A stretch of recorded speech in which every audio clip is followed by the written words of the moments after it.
In the last 11 years, we've grown AppSumo.com from a small weekend project to a $100 million plus business. In this video, I want to share our strategies for how do we actually run a business like that and what's our plan to grow it to help you grow your own online business. Let's dive in. So what changes have to happen when you want to go from a side hustle to a business to a almost billion-dollar company and beyond? So first off, I did bundles. So I'd go out and negotiate all these deals, put in a bundle and sell it for 50 bucks. Now that worked out pretty good, but it was a lot of time, kind of like herding cats. Which, who's herding cats, by the way? Until one day, Andrew Chen, who's one of my best friends and advisor, said, what if you just sold the deals individually? And so that was the second phase of our growth, where we went from $300,000 our first year to $3 million our second year. So we took those bundles and individually sold the items. And what he did, which is really powerful, is he broke down the economics on a spreadsheet. He said, here's the bundle economics, and now if you could just sell individually the economics in each deal a day or each deal a week, you're actually gonna make a lot more because people will buy the specific ones they want and buy more frequently. And that was a dramatic shift. Now what happened is we went out and scaled and hired a sales team, and that's what really helped grow our business from $3 million to an 8-figure company. Now to go to that next level of size, the thing is, well, how do we even get more deals on the site and more products on AppSumo? It was like, well, what if we opened AppSumo so we could have a sales team of thousands or tens of thousands of people? So we opened up the AppSumo.com marketplace. You can check it out at appsumo.com/sell and list yourself. Now that marketplace has taken us from a $30 million business to a $100 million plus company. In terms of thinking about your strategy, one, it should be really simple to explain. AppSumo pretty much all along was get more partners, but how we actually did it changed over time. The second thing is, think about what is my goal and what is the most effective way to do it. Doing bundles wasn't helping us grow, so it was like, oh, maybe do individuals. Then we did individuals, it's like, well, we can only have so many sales team. All right, well, let's open it up so anyone could be a salesperson at AppSumo. So think about how do you adjust and evolve your business to grow and scale that over time. So strategy, you kind of have an idea about it, but this is the stuff that really matters as people go to larger sizes. And the reality is in most companies, there's really one or two things you can do excellently well to grow to a large size. Now, the most important thing, literally in every single company is people.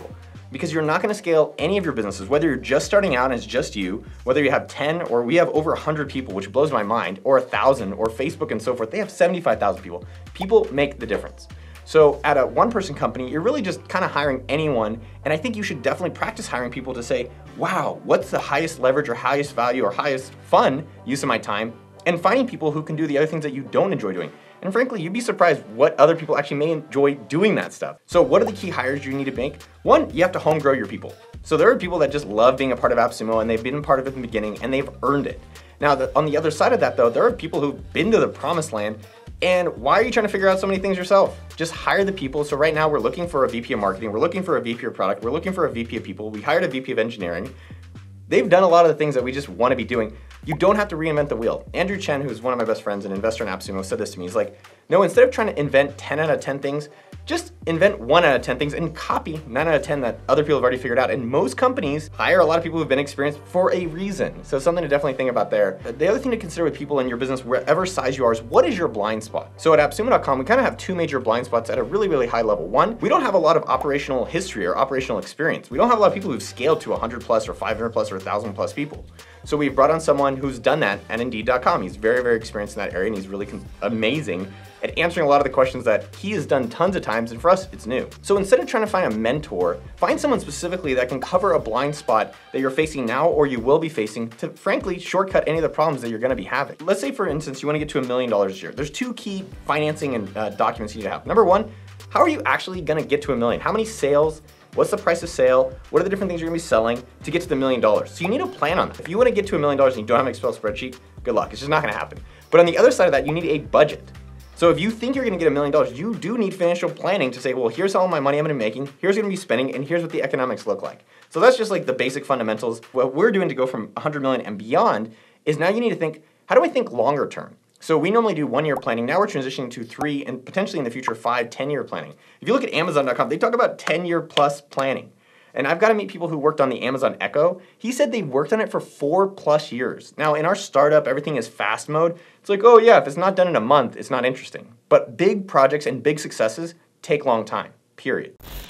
If you want more videos from Uncle Noah on going from 0 to $1 million, $1 million to 100 million, and beyond to the moon, make sure to subscribe to the channel. I put out 3 juicy videos to help you every single week on YouTube.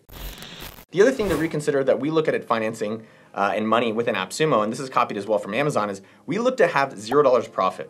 Now, that just sounds weird as hell, but what I'm really saying here is we want to reinvest all of the money back into the company so that each year it's bigger and bigger and better than the year past. So at every end of the year, we're aiming to have $0 in our profit. And if you look at Amazon.com, it's literally the exact same playbook. Copy what works. They've already figured it out for them. I like the idea that each year is just better and better than the next. Products. This is one of the secret curses of entrepreneurs where you think this next new product is finally gonna fix it for you. We always think that, oh, we're gonna launch these new products. And so over the years of AppSumo, we've launched King Sumo, SendFox, Haul Drop, Meet Fam, Monthly 1K, so many different products. And 11 years down the road, it's still AppSumo.com. That's the main driver. And the revenue from our other products, as well as Sumo.com, all these other things, is probably less than 10%. The thing I'm really trying to tell you here is if you found something that works, there's so much more meat on the bone than you realize. So if you found any product market fit in your bakery, in your software, in your SaaS, whatever it is, really run up the score until you're like, okay, I have reached 100% market penetration. And the reality is that for us and for you, almost no one has done it. The thing that we're thinking about in our products is instead of trying to create all these new products, how do we actually build the flywheel to AppSumo.com? How do we build more marketing and success and create really a platform that other people build their success in businesses off AppSumo? Now you can do this in your own company. I'm just trying to really help you think about how do I build marketing into my own business? I think that's really the simple takeaway I want you to think about in product is number one, as much as you think the next new product is really gonna do the magic thing for you, it generally doesn't. And then number two, with your product, as you want to scale it out, like you only have so many people. That's why people do affiliate marketing, is that you only have so many people and so much money. So how do you build into your business the marketing?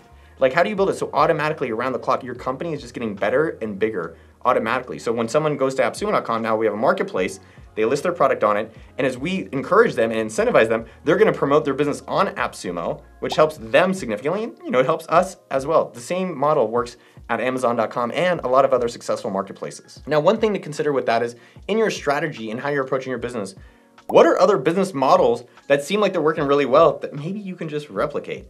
And maybe it's not even in your industry. Like if you look at marketplaces like Etsy and eBay and Amazon, they've done it in other categories. What can we actually learn and replicate that for the software and startup world that we're focused on? So the AppSumo flywheel for people that are thinking about, okay, well, how do I build marketing and copy these other places? What does that actually mean? So at AppSumo.com, if you come and list a product on our marketplace, now we go and promote the hell out of you for that.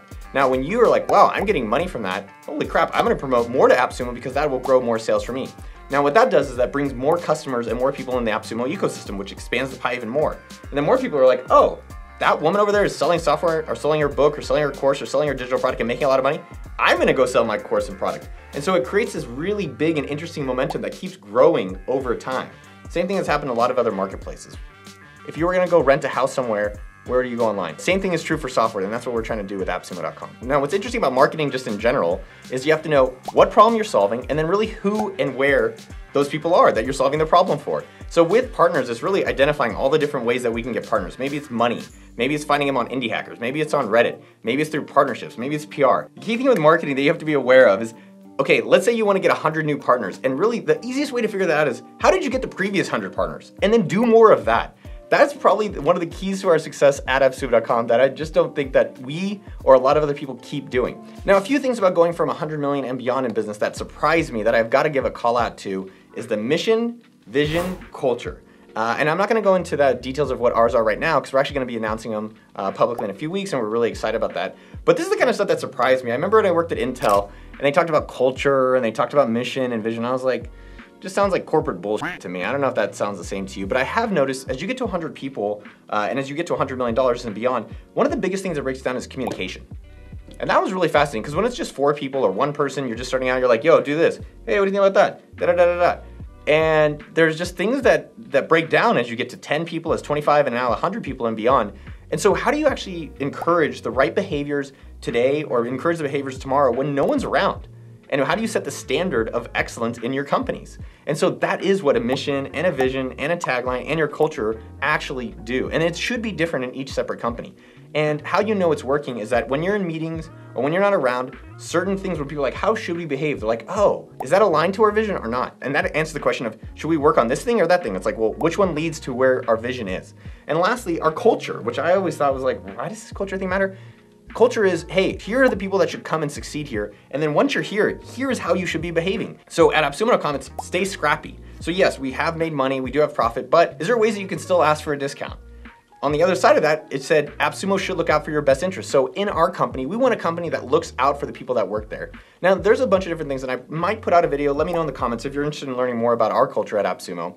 But the thing there is that how do you encourage a behavior so that as you grow and you can't tell everyone what to do and you can't talk to everyone, that people know how they should be behaving at the company. And that is culture. So that's something that I've been surprised about and excited about to actually facilitate and work on at AppSumo.com. Now, a few bonus thoughts about how to scale a company to $100 million and beyond, because this is definitely, I'm learning a lot for the first time, and I'm learning a lot about myself as well as how to run a business this size. One, I'm afraid of messing this all up, which is also maybe kind of an imposter syndrome, or can I actually do this? But on the other side of that, I do think when you're pushing boundaries and you're trying new things, you're gonna make mistakes. Mistakes mean you're trying something new. If it didn't make a mistake, you've already experienced it before.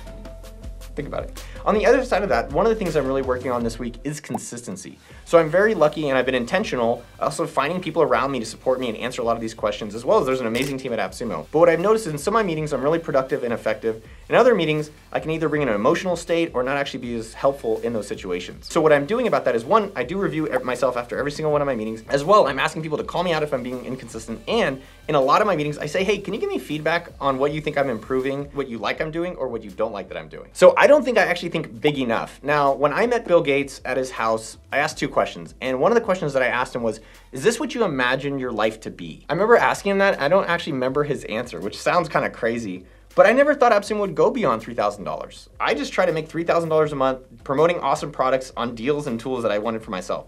But the reality of that is that our preferences change. Like, are the same tastes we had in clothes change?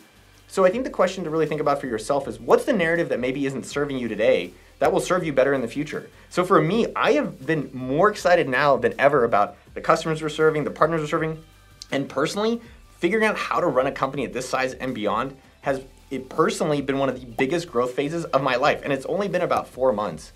So I'm excited to be able to kind of keep digging in, showing up, putting in the work, to figure out how to actually grow this company, because I actually feel it's spilling over and being a positive influence in all parts of my life. And so I hope for you, whether you're going from $0 to $1, $1 to $1 million and beyond, it's all part of a journey about learning about ourselves and frankly, enjoying this existence on Earth. So I hope you have a great time growing, starting and growing your own business, and this helps you on your own journey. And if you've liked this video and you want to learn more about AppSumo and how we went from $0 to $100 million, it is wild. This video is right up here. Check it out and make sure to subscribe to the channel. I want to send you more videos, and I love you, and I'll see you out there. Pew, pew.